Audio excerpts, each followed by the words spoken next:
the very beginning of like the first era when I first started making music, then you'll know this next song. Feel free to sing it as loud as you want. Here we go.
We're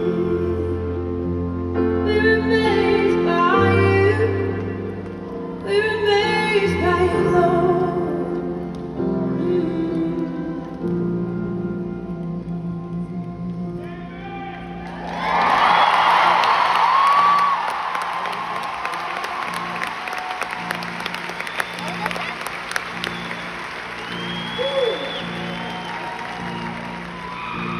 I love that song so much. Somebody asked me earlier what one of my favorite songs to sing was and why. And I said, I think it's How Can It Be? Because it always reminds me of the purpose of why I'm up here on stage. To worship, to put the song to the Lord, and to bring hope to a world. I feel like that song reminds us that our shame isn't overbearing for God, but that it's been paid in full. And He has set us free from anything that would bind us, that would hold us back, whether it be addiction, whether it be lust, whether it be pride, whether it be sorrow that needs to be turned into joy, whether it's healing. He has paved the way for us to find it. And I feel like when I sing that song, it's like, oh my God! It just feels like my spirit lifts out of my body. And I break out into sweats. And how do you break out into sweats when you're just standing still? I love that song. I love it so much. And I'm so grateful for what it's done for so many people. I didn't write that song, so I can tell you that. But I'm so grateful for what it's done for people. I remember the first time it was introduced to me. I was sitting with some of my producers and some of the label, and I looked at my team and I was like, I just don't feel like we have the right songs. Yeah, y'all can sing, it's fine. I just don't feel like, you don't have to. Look, I'm a stander. I'm an all-day stander at the shows. I'm like, sorry about the people in the back.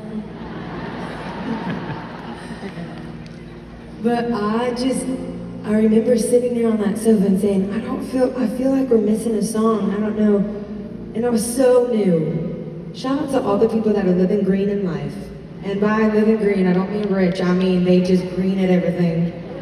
They don't know what they're doing, naive, whatever you want to call it. That was me.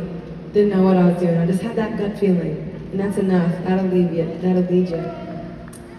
And my producer looked at me and he said, you know what? I feel like I'm with you. We do need another song. And for some reason, this song just popped into my mind. And I wrote it with some friends 8 months ago. And I don't know why I keep getting these pictures of women represented in the Bible. And he talked about, I haven't told the story in so long, but it's coming back to mind. He told me that, you know, there's this woman, right? And she's caught into adultery. And the people, the religious folks, they bring her in and they throw her in front of Jesus and they say, hey, what do you say about this one? She's been caught in all sorts of lies. She's been cheating. What are y'all gonna do to her? And he says the famous words, "He without sin cast the first stone." And the promise that he gave her in that moment is the promise that we all still, to this day, thousands of years later, get to receive. It's pretty impressive. Because if in that moment, if God said, Jesus said, hey, actually, yeah, go for it, then we would have never been able to experience freedom to its fullest. And he went ahead in time and paved the way for people to live free and to rid us of shame and guilt and condemnation. There's no condemnation in Christ. That is something, man. And I just feel like anyone in this room that feels like there is something that they've done or held on to that they can't let go of, it's the little thing in the back of their head. If anyone ever finds this out, I am ruined. I just know that you can bring that to the feet of Jesus, and He will make a way for it to exist, and in its existence, he will say, oh, I see who you are. I know who you are. It's okay. It's all right. Just get up, go sin no more. That's what he told her. He didn't say, okay, well, in order to get out of everything that you've just done, you have to do this, this, this, and this, and then maybe I'll think about it. He said, hey, go and sin no more, girl. I see who you are. Whatever you're holding on to, there might be that one thing that you're like, I could never say this out loud, because if I do, then I might be ruined for the rest of time. Bring it to Jesus. He'll tell you exactly what to do with your shame. He'll tell you exactly what you should do with that guilt. But let it just melt off of you like wax. And he'll remind you of your worth and your value. He cares so much for each one of you. So very much. And I'm so grateful that we get to sing and lift songs together as like one people, as one community.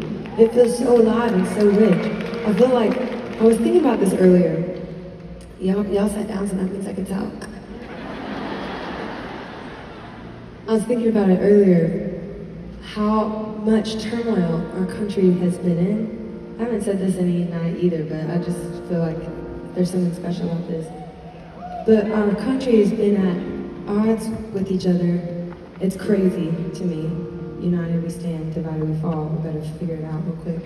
But as it's very interesting to me that we can all come into a room like this and place that aside and join in unity over one thing. Do you know how much that delights the heart of God?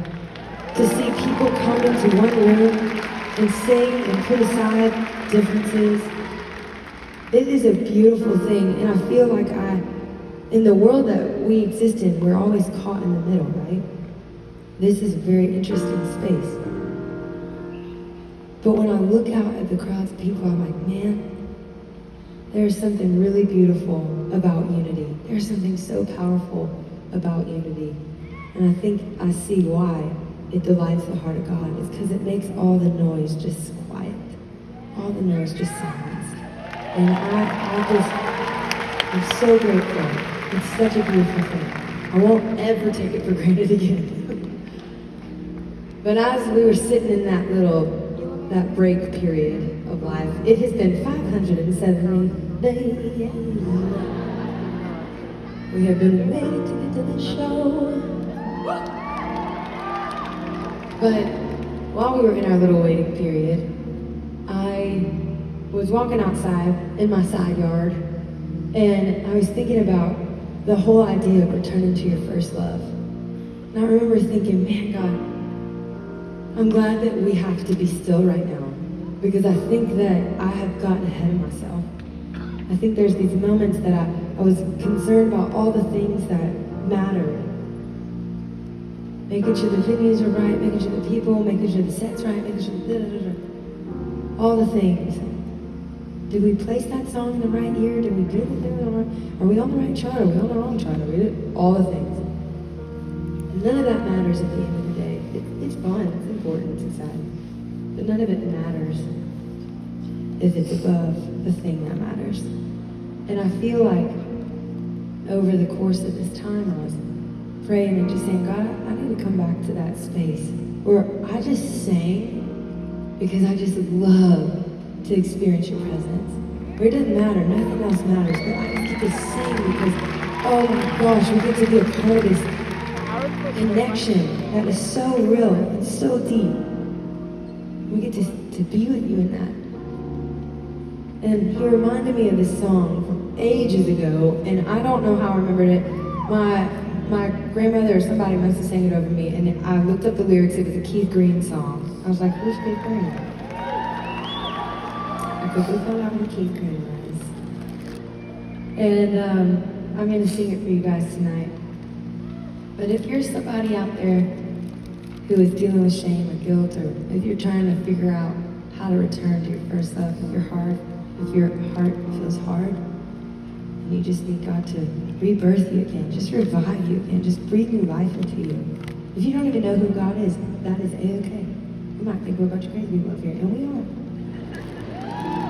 But we like it. Never know what you're gonna get. And I was like, what about chocolate?